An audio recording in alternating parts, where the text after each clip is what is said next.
नमस्कार दोस्तों, मैं हूं दीपक और आप देख रहे हैं सनातनी फाइटर डीके। तो दोस्तों, जैसा कि आप सबको पता होगा कि प्रयागराज यानी कुंभ में जो हादसा हुआ है वो बहुत ही दयनीय एवं निंदनीय है। ऐसा हादसा जो है वो ईश्वर न करे किसी के साथ हो। तो आइए जानते हैं इस हादसे का जिम्मेदार कौन है और इस हादसे का असली वजह क्या है। क्या इस हादसे को टाला जा सकता था या फिर नहीं टाला जा सकता था, इसके बारे में एक बार हम बात करते हैं। तो चलते हैं हम बोर्ड पे और बोर्ड पे आप लोगों को विस्तार से समझाएंगे कि इस हादसे को कैसे अंजाम दिया गया। और ऐसा ही हादसा एक मेरे साथ भी होने वाला था। कोइंसिडेंस, वो हादसा मैंने पहले ही रोक दिया। तो दोस्तों, सबसे पहले हम बात करते हैं कि वहां पे जाने के लिए कितने साधन है।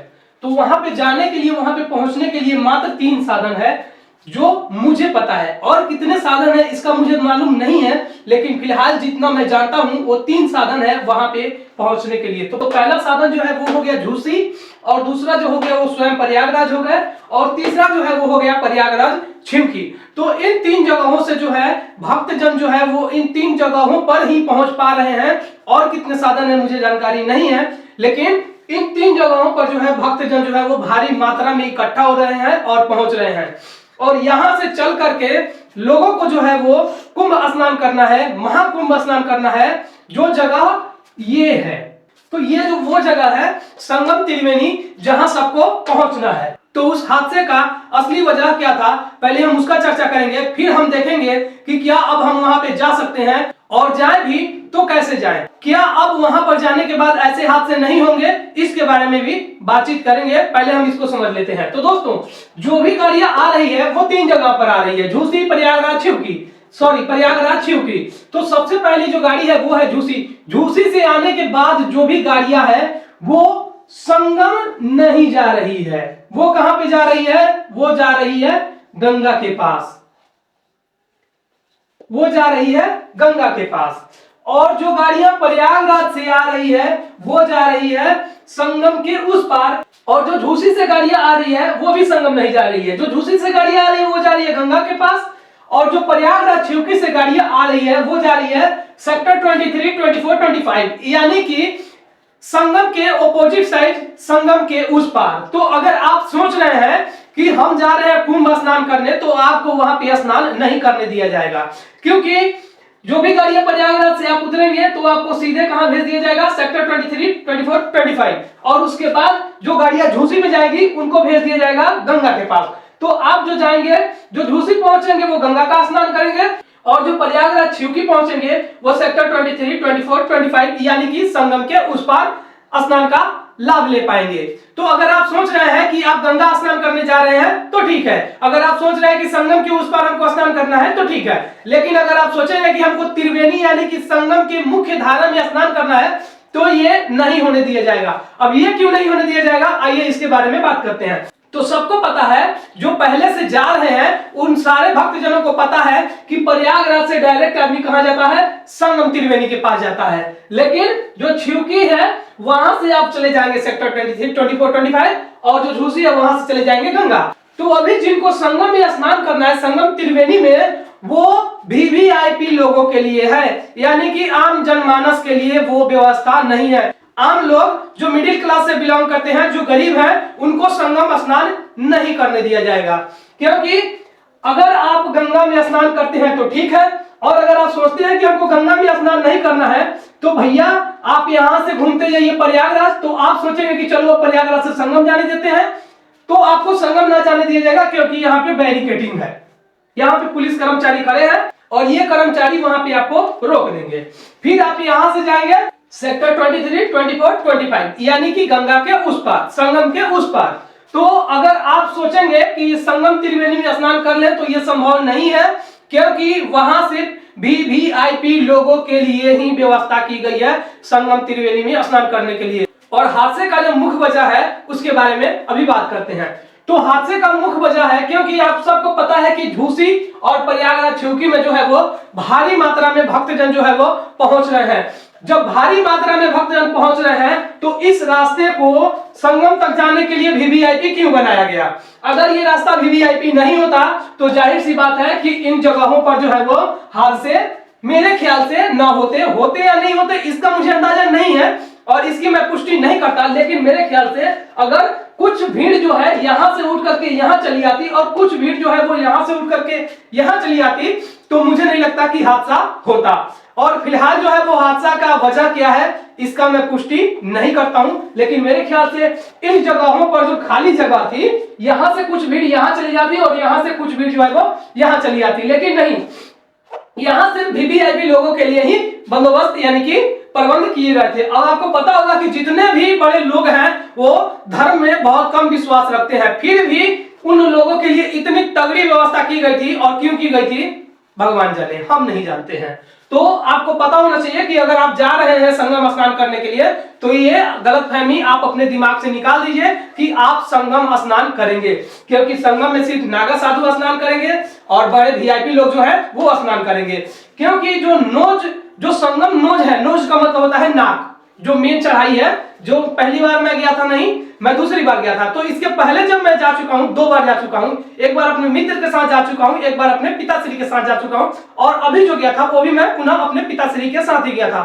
तो जब दूसरी बार मैं अपने पिताश्री के साथ गया था, तो जिस संगम नोज पे जो भगदड़ मची हुई है, उसी भगदड़ के ऊपर हम लोग आराम से गए थे जब दूसरी बार गए थे, जब महाकुंभ नहीं लगा था। तो वहां जो स्नान करना चाहिए था वहां न करके यहां चले गए थे।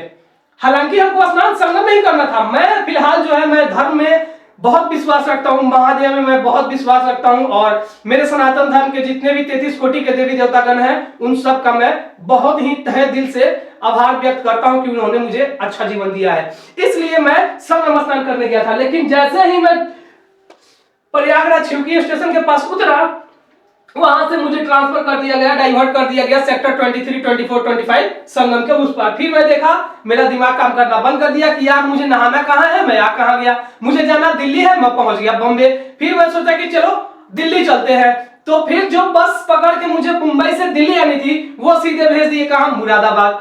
यानी कि जो मैं सेक्टर 23 में स्नान नहीं किया और ना ही अपने पिताश्री को करने दिया, और फिर जो है मैं सोचा कि संगम में चलता हूं, तो फिर भैया संगम में ना जा दे करके हमको डाइवर्ट करके 25 किलोमीटर पैदल चला करके कहां भेज दिया गया, ये गंगा मैया के पास। हालांकि गंगा मैया से मेरा कोई द्वेष नहीं है, और गंगा मैया जो है इस धरती की सबसे पवित्र नदी रही है, लेकिन किंतु परंतु जो है मुझे संगम में स्नान करना था, त्रिवेणी में स्नान करना था। वहां पे स्नान करने गया था संगम त्रिवेणी में, लेकिन मुझे सेक्टर 23, 24, 25 से डाइवर्ट करके कहां भेज दिया गया, गंगा। अब अगर मैं यहां से डाइवर्ट होता तो फिर चला जाता यहां, फिर यहां से यहां, फिर यहां से यहां, फिर यहां से यहां, क्योंकि इधर जो है वीवीआईपी लोगों के लिए बहुत तगड़ी बैरिकेडिंग की गई थी, और इतनी तगड़ी बैरिकेडिंग की गई थी जिसको तोड़ना बहुत मुश्किल है। और यही हादसे का कारण बना है कि जो बैरिकेडिंग कर करके और जो यहाँ पे लोगों को रोका गया था, तो ये लोग जैसे ही बैरिकेडिंग खोला गया, जब प्रशासन को पता चला कि पब्लिक जो है यानी कि भक्तजन जो है वो भारी मात्रा में इकट्ठा हो गए हैं, अब इन रास्तों से जाना भक्तों के लिए संभव नहीं है, तो इन्होंने बैरिकेडिंग खोल दिया। तो जैसे डैम का पानी बाहर आता है पूरे फोर्स के साथ, तो उसके सामने जो आता है वो उड़ा देता है, ठीक वैसे ही जब भक्तों ने अपनी दौड़ लगाई, तो जो उनके सामने आता गया वो उस भीड़ में मारता पीटता और कुचलाता चला गया। तो ये था हादसे का मुख्य वजह कि हमको जो है अगर बैरिकेडिंग किया था तो तगड़ी प्रशासन व्यवस्था रखनी चाहिए थी कि पब्लिक चाहे जो हो जाए वहां से बैरिकेडिंग नहीं हटाना चाहिए था, नहीं खोलना चाहिए था। आपने छोटे छोटे वीडियोस में देखा होगा, शॉर्ट फीड में वीडियो जो आती है उसमें देखा होगा कि कहीं ना कहीं भक्त जो है वो कितनी भारी मात्रा में तीव्र गति से जो है वो निकल रहे हैं, प्रस्थान कर रहे हैं। तो ये सब था हादसे का वजह। और दूसरी बात कि प्रशासन का जो व्यवस्था था वहां पे बहुत तगड़ा था। बस मुझे वहां पे एक ही चीज की कमी लगी कि मुझे त्रिवेणी स्नान करने नहीं दिया गया।